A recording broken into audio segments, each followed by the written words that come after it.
नमस्कार दोस्तों, स्वागत है आपका रोशनी पब्लिकेशन के यूट्यूब चैनल पे। आज के इस सेशन में संस्कृत का जो हम लोग 9 चैप्टर लेके आए हैं। 8 चैप्टर ऑलरेडी हम लोग खत्म कर चुके हैं। 14 चैप्टर है आपका पूरा बुक में और उस 14 चैप्टर से आपका 50 मार्क्स का क्वेश्चन हमेशा आता है। ठीक है, तो आज के सेशन में हम लोग 9 चैप्टर हम लोग पढ़ने जा रहे हैं। नवम पाठ जो कि है स्वामी दयानंद के बारे में। स्वामी दयानंद सरस्वती के बारे में है। आर्य समाज के जो संस्थापक थे, इन्होंने कई कुरीतियों से भारत को जो मुक्त कराया, उनके बारे में ये पूरे पाठ में बिल्कुल छोटा सा ब्रीफली जानकारी है कि क्या क्या इनका योगदान है, भारत के समाज में क्या योगदान है, आर्य समाज का क्या योगदान है, उन सभी के बारे में इसमें चर्चा मिलती है।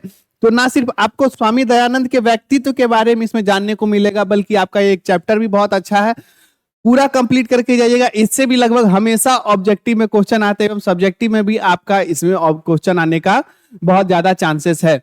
तो आज के सेशन में इसको शुरू करते हैं। स्वामी दयानंद को लाइन बाय लाइन एक्सप्लेनेशन देखेंगे। आपका एक एक लाइन हम लोग कंप्लीट करेंगे, किस लाइन का क्या अर्थ है। ये पूरा कंप्लीट सेशन करने के बाद आपको एक भी डाउट इस चैप्टर से तो नहीं रहने वाला है, क्योंकि जब मैंने आपको सिलेबस का वीडियो करवाया था उस समय बताया था कि जब आपको एग्जामिनर वहां पे जब एग्जाम होता है, बिहार स्कूल एग्जामिनेशन बोर्ड, जब आप 2026 में एग्जाम देने जाएंगे तो उसमें क्या होता है, संस्कृत में आपको ये एक छूट मिलता है, ये आपका एक प्रेफरेंस है, जिसमें क्या होता है आपको जो बुक के जो क्वेश्चन होते हैं वो भी आपको हिंदी टू हिंदी देने होते हैं। तो क्या होगा, अगर आप सिर्फ ये समझ जाएंगे इस पूरा चैप्टर में क्या है, लाइन बाय लाइन का हिंदी क्या है, तो आप आसानी से अपने मार्क्स को अच्छा स्कोर कर पाएंगे। क्योंकि आपको हिंदी टू हिंदी में अगर जवाब देना होगा तो एक छोटा सा पार्ट है 9 चैप्टर, छोटे से पोर्शन, छोटे से 14 चैप्टर से अगर आपका 40 से 50 मार्क्स आ रहा है तो ये संस्कृत में एक बड़ी चीज होती है। क्यों? क्योंकि ज्यादातर बच्चे क्या करते हैं, भैया हमको संस्कृत में बहुत डर लगता है। तो बहुत डर लगता है, उसी डर के निवारण के लिए हम लोग लेके आए आपका 9 चैप्टर, और इसके बाद 5 चैप्टर और होगा आपका बुक क्लियर। उसके बाद हम लोग क्या करेंगे, व्याकरण शुरू करेंगे। व्याकरण के बाद आपका सेट भी लाएंगे। आपको जैसा सही लगे आप कमेंट बॉक्स में कमेंट कीजिए, आपको क्या चाहिए, पहले सेट प्रैक्टिस चाहिए आपका बुक का या व्याकरण स्टार्ट करना है। ठीक है, तो आज के इस सेशन की शुरुआत करते हैं। सबसे पहले हर एक चैप्टर के ऊपर एक बॉक्स में आपका लिखा होता है कुछ प्रस्तावना टाइप इस चैप्टर के बारे में, पाठ के परिचय के बारे में। तो पहले हम लोग उसका हिंदी देख लेंगे। तो सबसे पहले चैप्टर का तो हिंदी स्वामी दयानंद है, तो स्वामी दयानंद के बारे में इसमें जिक्र किया गया है। उसके बाद प्रस्तावना, यानी इस चैप्टर में क्या क्या है, एक छोटा सा बॉक्स में आपको ब्रीफ में जानकारी मिलता है, वो हम लोग देख लेंगे। तो उसमें क्या है, आधुनिक भारतीय समाजस्य शिक्षायश्च महान उद्धारक स्वामी दयानंद, यानी आधुनिक भारत में समाज तथा शिक्षा के महान उद्धारक स्वामी दयानंद है। कौन है? स्वामी दयानंद है। आर्य समाजक नामक संस्थापनेन एतस्य प्रभुता योगदानम भारतीय समाजे गृह्यते, यानी आर्य समाज की स्थापना में, आर्य समाज नामक संस्था की स्थापना में इनका महान योगदान भारतीय समाज में जाना जाता है, भारतीय समाज में माना जाता है। यानी आर्य समाज की जो स्थापना जो की गई थी, इसमें सबसे बड़ा योगदान स्वामी दयानंद सरस्वती का माना जाता है। या आपका क्वेश्चन भी आता है कि आर्य समाज के संस्थापक कौन थे, तो संस्थापक के रूप में आज स्वामी दयानंद का जो है नाम आता है। आगे बात करेंगे इसमें, भारतवर्षे राष्ट्रीयताया बोधो अपि अस्य कार्यविशेषा, यानी भारतवर्ष में यानी इंडिया में, भारतवर्ष में राष्ट्रीयता का ज्ञान इनका विशेष कार्य है। भारत में राष्ट्रीयता यानी राष्ट्रवाद के लिए, भारतवर्ष में लोगों को राष्ट्रीयता का बोध कराने में इनका जो है कार्य विशेष है। इनका मुख्य कार्य है कि भारत के लोगों को भारत के राष्ट्र के बारे में बताने के लिए भारतीय क्या है, इसका जो है क्या है, इनका विशेष कार्य है। समाज में अनेक दूषित प्रथा जो कुरीतियां थी, खंडित्वा इनके द्वारा खंडित की गई। इनके द्वारा क्या है, खंडित की गई। समाज में व्याप्त बहुत सारे दूषित प्रथाओं को इनके द्वारा खंडित किया गया। शुद्ध तत्व ज्ञानस प्रचारम दयानंदम अकरोत, यानी एवं शुद्ध पवित्र भौतिक वस्तुओं का और सत्य के ज्ञान का प्रचार दयानंद के द्वारा किया गया। शुद्ध भौतिक तत्व ज्ञान से प्रचारम दयानंद अकरोत, यानी शुद्ध तत्व का ज्ञान कराया, यानी भारत के अंदर जो कुरीतियां थी उनको हटाया गया तथा शुद्धता को और ज्ञान का प्रचार स्वामी दयानंद के द्वारा किया गया था। ठीक है, अयम पाठ, इस पाठ में स्वामिनो दयानंदस्य, यानी स्वामी दयानंद के परिचय तस्य समाजोद्धारणे योगदानम च निरूपयति, यानी इस पाठ में स्वामी दयानंद का परिचय, किसका परिचय है? स्वामी दयानंद का परिचय है। तथा तस्य समाजोद्धारणे, तथा उनके जो समाज उद्धार में जो उनका योगदान है उसका क्या है? निरूपण है। उनका क्या है? परिचय है। क्या किया गया है? उनका परिचय है, स्वामी दयानंद का परिचय है, और उन्होंने भारतीय समाज के लिए क्या किया है उसका परिचय है। तो क्या करेंगे, ये आपका ब्रीफली इस पाठ के बारे में जानकारी हो गया कि ये जो क्या है, ये पाठ जो है स्वामी दयानंद का परिचय एवं उन्होंने समाज के लिए, भारतीय समाज के लिए जो कार्य किए हैं उनका परिचय दिया हुआ है। तो क्या परिचय है, एक एक करके, एक एक पैराग्राफ, एक एक लाइन बाय लाइन हम लोग देखेंगे। यहां से हमारा पाठ शुरू होता है। फटाक से बिल्कुल ध्यान में लगा के बैठ जाइए, लाइन बाय लाइन हम लोग देखते चलेंगे और आपको यहीं से याद करवाते चलेंगे।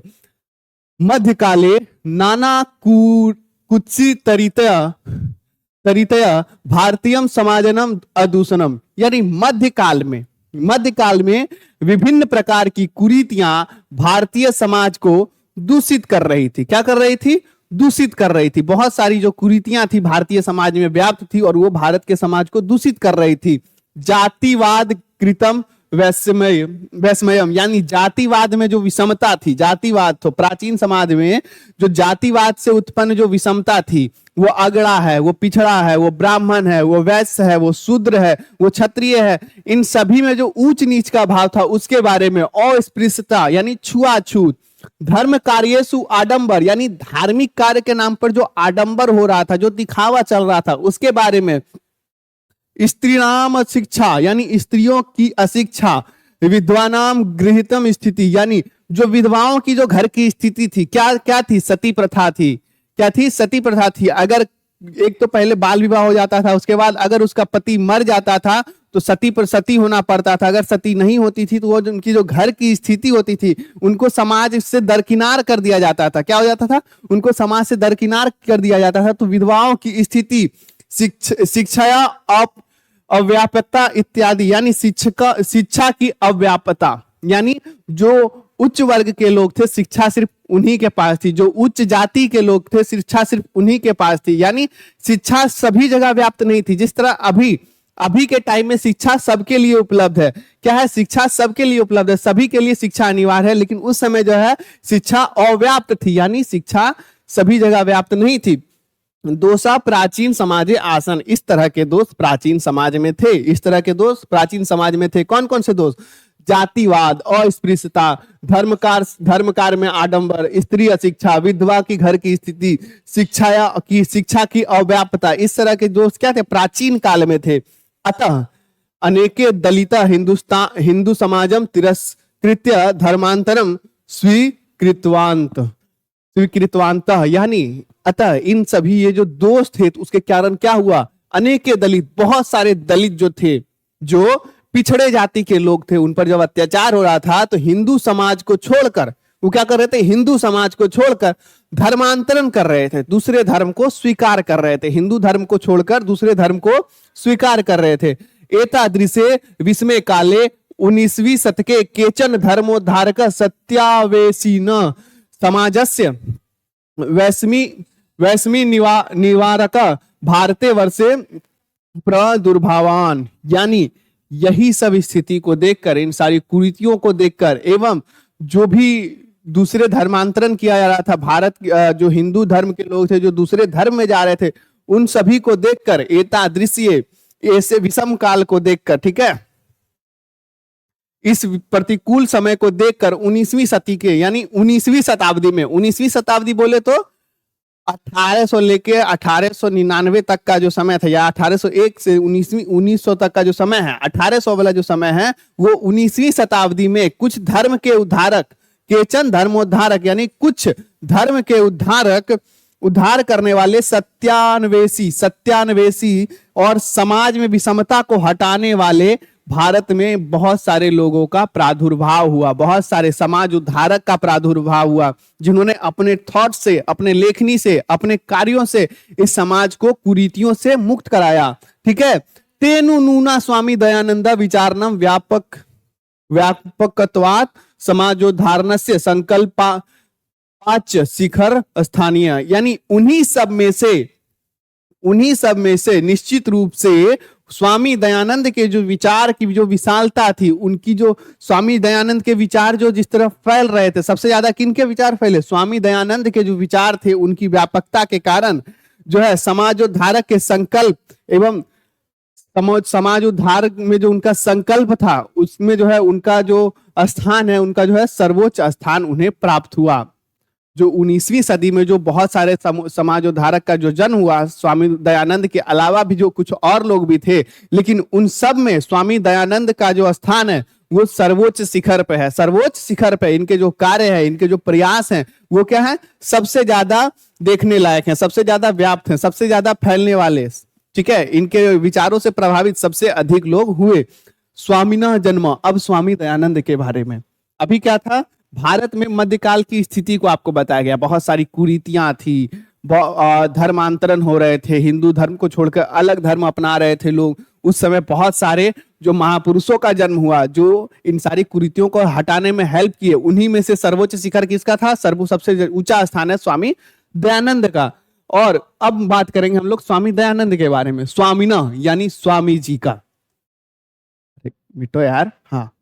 स्वामिना जन्म गुजरात प्रदेशस्य। स्वामी जी का जन्म यानी कौन से? दयानंद स्वामी जी का जन्म गुजरात प्रदेश के टंकारा नाम के गुजरात प्रदेश के टंकारा नाम के गांव में 1824 ईस्वी में वर्षीय भूता यानी 1824 ईस्वी में हुआ। आगे बात करेंगे। बालकस्य नाम मूल शंकर इति कृतम, यानी इनके बालक का नाम, इनके बालक यानी इनके बच्चे का नाम नहीं, इनके बचपन का नाम, बालकस्य नाम यानी इनके बचपन का नाम मूल शंकर था। क्या था? मूल शंकर था। अब ये क्या है? संस्कृत शिक्षाया एवाध्यान सस्य प्रारंभ्यो जाता, यानी इसकी जो प्रारंभिक शिक्षा थी किनकी? मूल शंकर यानी स्वामी दयानंद के जो बचपन का नाम था। स्वामी दयानंद बचपन में सबसे पहले संस्कृत की शिक्षा से अपनी शिक्षा दीक्षा आरंभ किए। कहां से शुरू किए? संस्कृत की शिक्षा से अपनी शिक्षा आरंभ किए। कर्मकांडीन परिवार, यानी इनका जो परिवार था वो कर्मकांड करने वाला था। कर्मकांड यानी पूजा पाठ, मूर्ति पूजन, इन सभी में करने वाला परिवार था। तदिस्य व्यवस्था तद नियम स्थिति, यानी इनके परिवार में कर्म कांड, पूजा पाठ, धर्म, ये सब करने वाले लोग थे। शिवो उपासक, यानी इनके जो परिवार के लोग थे शिव के उपासक थे। शिवो उपासक परिवारे मूल शंकरस्य कृते शिवरात्रि महापर्व उद्बोधम जातम, यानी इनका जो परिवार था वो शिव का उपासक था। एवं शिवरात्रि के दिन इनके यहाँ इनके जो लोग थे, इनके घर के जो लोग थे वो कहाँ गए? शिवरात्रि में जागरण में गए। कहाँ गए? जागरण में गए। रात्रि जागरण काले, रात्रि में जागरण के समय महाशिवरात्रि के पर्व में जाते हैं और वहां पे क्या होता है? रात्रि जागरण होता है। रात्रि जागरण काले मूल शंकरे न दृष्ट यत शंकरस्य विग्रह मारुह्य मूषक विग्रह पीर्तानी द्रव्यानी, सॉरी ये द्रव्यानी नहीं, यहाँ पे द्रव्यानी होगा। क्या होगा? द्रव्यानी भक्ष्यंती, यानी वो देखते हैं, क्या देखते हैं कि रात्रि में एक जगह जागरण चल रहा है। कहाँ चल रहा है? शिवरात्रि में जागरण चल रहा है। और उस समय क्या होता है? मूल शंकर देखते हैं कि एक चूहा क्या है? जो शिव जी का विग्रह है, शिव की मूर्ति है, जो शिवलिंग है, उस पे चढ़कर जो द्रव्य वहां पे समर्पित होते हैं, इदम द्रव्यम समर्पयामि, जो द्रव्य, जो प्रसाद चढ़ते हैं भोले बाबा पर, जो प्रसाद शिव पे चढ़ा हुआ है, उस पे क्या कर रहा है? उसको खा रहा है। क्या कर रहा है? खा रहा है। ये देखते हैं तो क्या होता है आगे? तो क्या होता है? मूल शंकरो चिंतयत यत विग्रोहमिकम किंचितकारा, यानी वो मूल शंकर यह देखकर सोचते हैं कि यह मूर्ति बहुत किंचित है, बहुत ही तुच्छ है। क्या है ये मूर्ति?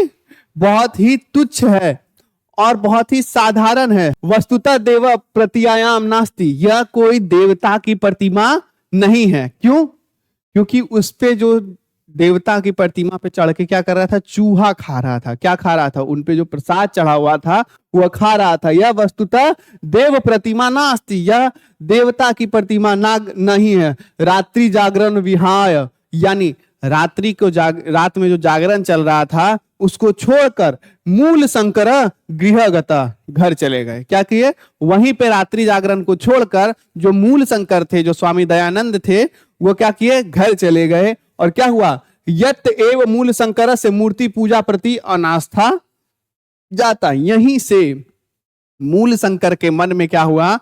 मूर्ति पूजा के प्रति अनास्था हो गई, यानी उसके प्रति इनकी आस्था नहीं रही। ये सोचे कि वो जो है देवता की प्रतिमा नहीं है, क्योंकि अगर वो देवता की प्रतिमा होती तो उस पे चढ़ के चूहा नहीं खा रहा होता। तो क्या यहीं से उन्हें लगा कि की क्या है, मूर्ति पूजन के प्रति उनके अंदर अनास्था हो गई।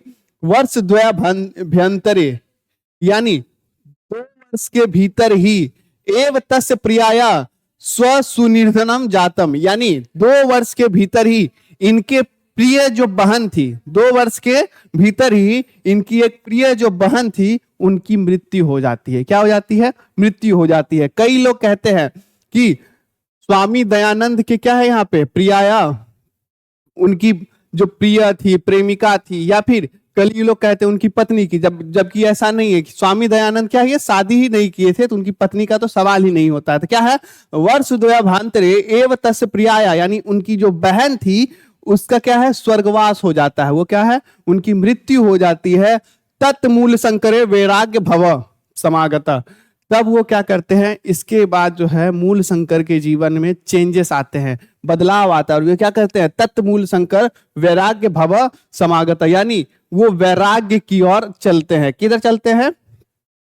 इसके बाद जो है मूल शंकर वैराग्य भाव आ जाता है, उनके अंदर क्या? वैराग्य का भाव आ जाता है। सब कुछ छोड़ छाड़ देते हैं।